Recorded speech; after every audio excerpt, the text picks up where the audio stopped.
La PCC, la collecte et l'élevage de post-larves. La collecte et l'élevage de post-larves consistent à installer des light traps le soir à la tombée de la nuit. Puis ils sont récupérés le lendemain matin. L'équipe du centre API se rend ainsi sur la pente externe de l'atoll pour installer les light traps sur des mouillages stratégiquement positionnés. La lampe est flottante, elle est positionnée en surface et va attirer les post-larves via le phénomène de phototropisme, c'est-à-dire l'attraction lumineuse.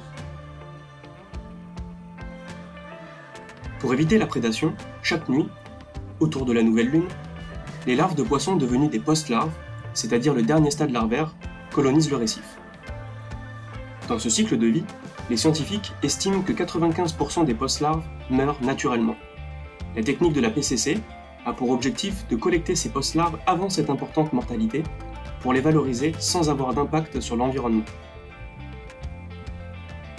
Le lendemain matin, au lever du jour, les lampes sont sorties de l'eau et les poissons sont conditionnés dans une glacière isotherme.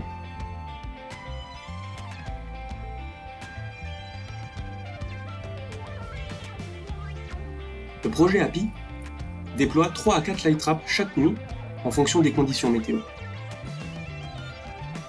et en fonction des objectifs du moment.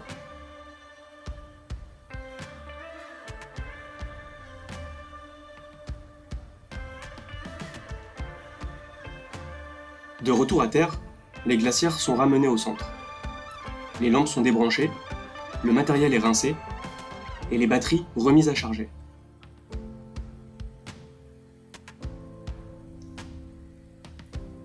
Le tri et l'identification des post-larves débutent délicatement. Chaque individu collecté est trié un par un.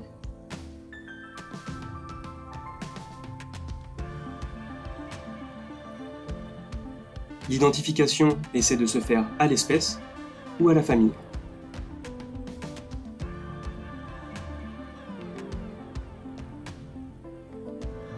Pour nourrir les post-larves, il est nécessaire de leur donner des proies vivantes pour accompagner leur métamorphose. Cette métamorphose qui va leur permettre de changer de régime alimentaire. Les post-larves vont passer d'un régime planctonophage à leur régime alimentaire spécifique, qui peut être omnivore, herbivore ou corallivore par exemple.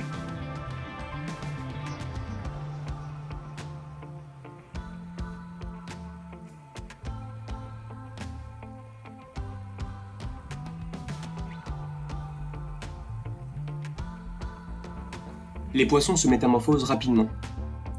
Ils prennent leur forme adulte et ils changent ainsi de régime alimentaire. Leur taux de survie va donc passer de 95% de mortalité dans le milieu naturel à environ 90% de survie en élevage.